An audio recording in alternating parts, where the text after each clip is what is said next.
Ito nga bang si Mikey Williams ay lilipat na dito sa Converge Fiber XS? Ito'y matagal nang napapabalita pero ngayon talaga ay mukhang magkakatotoo na.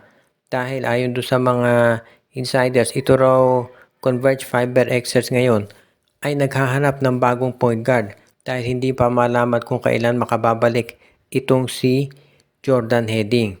At kung ganyan nga ang magiging sitwasyon, masasabi natin na hindi na nakapagtataka na itong si Mikey Williams ang gusto nilang makuha. Dahil itong TNT naman, interesado na i-trade itong si Mikey Williams. At kung sakali nga na matuloy nga yung pag-trade nila, ito sa Converge ang pinaka-logical na destinasyon. Kasi hindi naman mapupunta sa independent team si Mikey Williams. Hindi ibibigay ng Rain or Shine at Phoenix yung gusto nitong salary.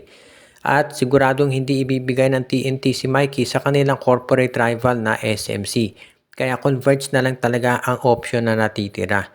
Ngayon, ang nagiging usapan na lang dyan sino bang ibibigay ng Converge. Dahil ito si Jordan Heading ay matagal na mawawala. Sa tingin ko, dapat itong Converge ay maging flexible na pagdating dito sa ibibigay nila kay Jordan Heading. For Mikey Williams rather. Dahil kung ito si Mikey Williams nga ay habang tumatagal ay tumatanda na rin yan, kinakailangan ng ma-maximize nitong line-up ng Converge yung kanyang value. At sa TNT naman kasi, willing sila na maghintay ng matagal dahil hindi naman nila kinakailangan na itong si Mikey Williams. Ngayon, itong Converge sila nangangailangan dito kay Mikey Williams kaya sila dapat mag-offer ng maganda para dito sa Converge Fiber XS.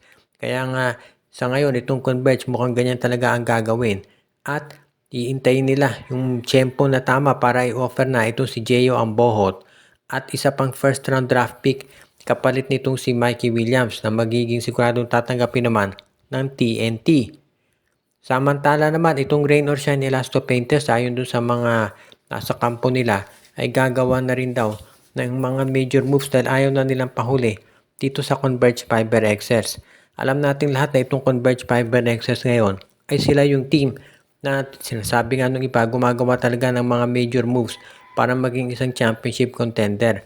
At mukhang ganyan na rin ang mangyayari dito sa Rain or Shine Elasto Painters. Maganda pinakita nila nung last conference at gusto yan ni Coach Yeng Giao na magpatuloy kaya nga kinakailangan na doon sa mga report gamitin nila yung kanilang resources para mamili ng mga top players.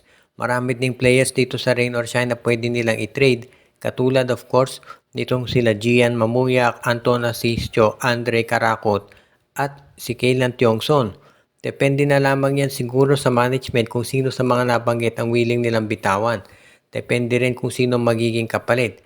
Hindi naman necessarily dapat player, pwede rin first round draft pick ang makuha nitong Rain or Shine Elasto Painters. Sa bandang huli, alam natin na si Coach Yeng Giao mahusay yan pumili ng mga players at mga draft picks. Minsan lang yan nagkakamali katulad ng pagpili kay Luis Villegas kaysa dito kay Xavier Lucero. Pero overall maganda track record ni Coach Yeng sa pagpili ng mga players at yan ngayon ang inaabangan nilang mabuti. Yung magandang offer para dito sa kanilang lineup. At kapag dumating yan, masisiguro natin na itong Rain or Shine hindi magdadalawang isip na magbitiw ng mga players dahil ang gusto talaga ng ROS ay makabuo ng isang koponan na magiging ready na lumaban talaga pagdating dito sa championship.